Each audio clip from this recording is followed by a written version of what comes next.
हर इंसान को अपने जीवन में सुख, शांति और खुशियाँ चाहिए। इन्हीं की तलाश में वो सारी उम्र भटकता रहता है। इन्हीं की तलाश में वो कभी किसी एस्ट्रोलॉजर के पास जाता है, क्योंकि उसे लगता है कि शायद उसकी कुंडली में कुछ ग्रह दोष ऐसे हैं जिसके कारण से उसके जीवन में खुशियाँ नहीं हैं। कभी वो जाता है किसी वास्तुशास्त्री के पास कि शायद उसके घर में, उसके वातावरण में या जिस जगह पर वो रह रहा है वहां पर कोई वास्तु दोष होने के कारण से उसके जीवन में खुशियां नहीं है। आज के दिन हर घर में वास्तु होने लगा है। मार्केट में बहुत तरह के वास्तु आ गए हैं, लेकिन जो वास्तु आज के दिन एडवांस वास्तु के नाम पर मार्केट में प्रचलित है, क्या वो वास्तु कोई नया वास्तु आया है? दोस्तों, मैं निधि गर्ग आज इस वीडियो में इसी बात पर चर्चा करने आई हूँ कि जो वास्तु आज के दिन एडवांस वास्तु के नाम पर इतना प्रचलन में है, क्या वो वास्तु कोई नया वास्तु है या फिर किसी वैदिक वास्तु का, किसी वैदिक विद्याओं का ही एडवांस एंड रिफाइंड फॉर्म है? दोस्तों, हमारी सनातन विद्याओं में, हमारी वैदिक विद्याओं में हमारी वैदिक एस्ट्रोलॉजी आती है, हमारी लाल किताब एस्ट्रोलॉजी आती है, और आज मैं एडवांस वास्तु और लाल किताब का आपस का रिलेशन ही डिस्कस करने आई हूँ।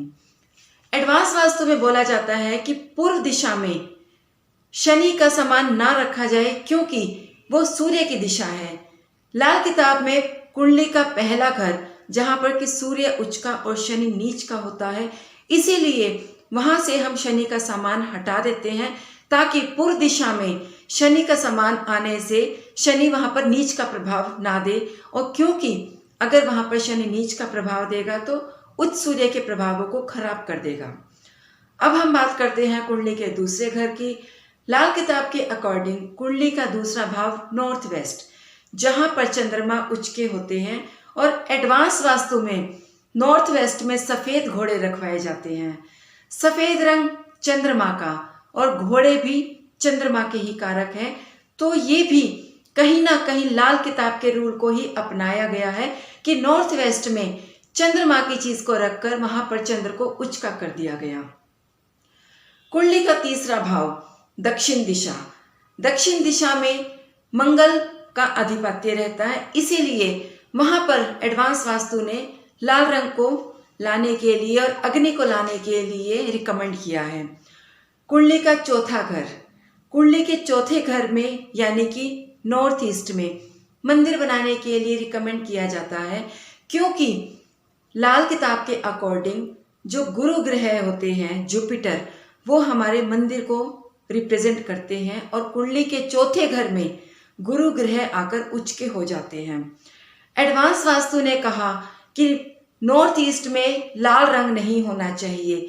लाल किताब के अकॉर्डिंग नॉर्थ ईस्ट में लाल रंग यानी कि मंगल नीच के होते हैं, इसीलिए वहां पर लाल रंग नहीं लाना चाहिए।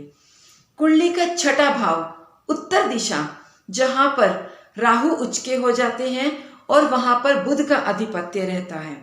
बुध का रंग हरा और राहु का रंग नीला। एडवांस वास्तु ने भी यही कहा कि बुध और राहु के हरे और नीले रंग को आप नॉर्थ की दिशा में ले आइए। कुंडली का सातवां भाव, जहां पर आकर के गुरु नीच का प्रभाव देता है, एडवांस वास्तु ने भी कहा कि वहां पर मंदिर को ना बनाया जाए, क्योंकि वो पितरों का स्थान है।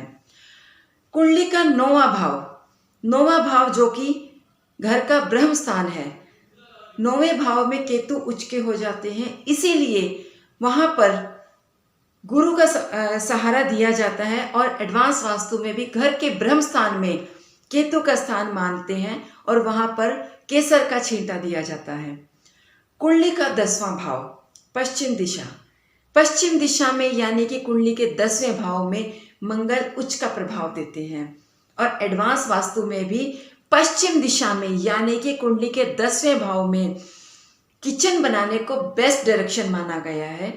चाहे बैलेंस्ड कहा है, लेकिन वहां पर अग्नि को लाना यानी कि मंगल की स्थापना करने को बेस्ट डायरेक्शन माना गया है।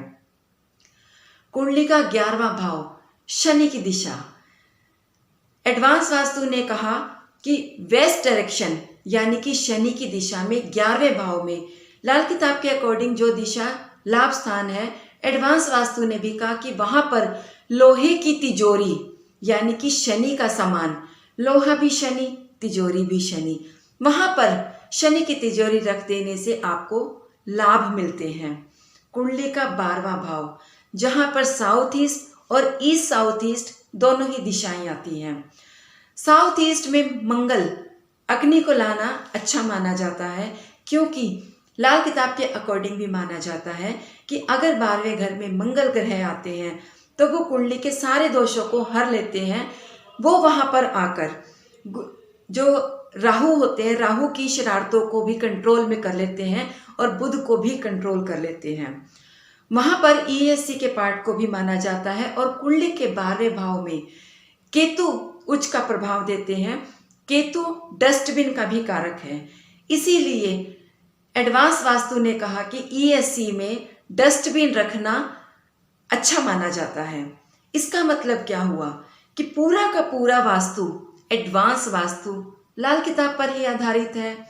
बहुत अच्छी बात है कि इन लाल किताब को और एडवांस वास्तु को जब मर्ज करके किसी को प्रेजेंट किया जाएगा तो उसको जिंदगी में कितने अच्छे फायदे होंगे।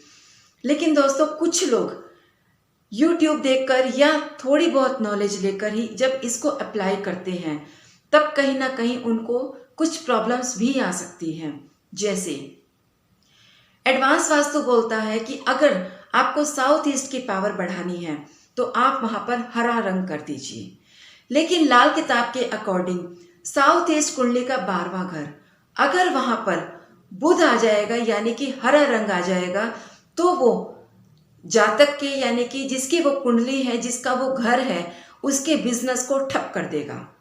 ऐसे ही कुंडली का 8वां घर यानी कि साउथ डायरेक्शन, एडवांस वास्तु में साउथ को यानी कि साउथ जोन की पावर को बढ़ाने के लिए भी हरा रंग करने के लिए रिकमेंड किया जाता है। जबकि लाल किताब के अकॉर्डिंग अगर कुंडली के 8वें भाव में भी बुध आ जाते हैं तब भी वो इंसान को, उस क्लाइंट को, उस जातक को डिप्रेशन तक भी दे देते हैं। इसीलिए दोस्तों, आप लाल किताब को और कुंडली के अकॉर्डिंग अपने एडवांस वास्तु को दोनों को मर्ज करके अच्छे से स्टडी करके ही अपनी लाइफ में अप्लाई करें, तभी आपको ज़िंदगी में अच्छे फायदे होंगे। अदरवाइज आप जाने अनजाने ही अपना कितना लॉस कर लेंगे ये शायद आपको पता भी नहीं होगा। आज की वीडियो में बस इतना ही। अगली वीडियो आने तक नमस्कार।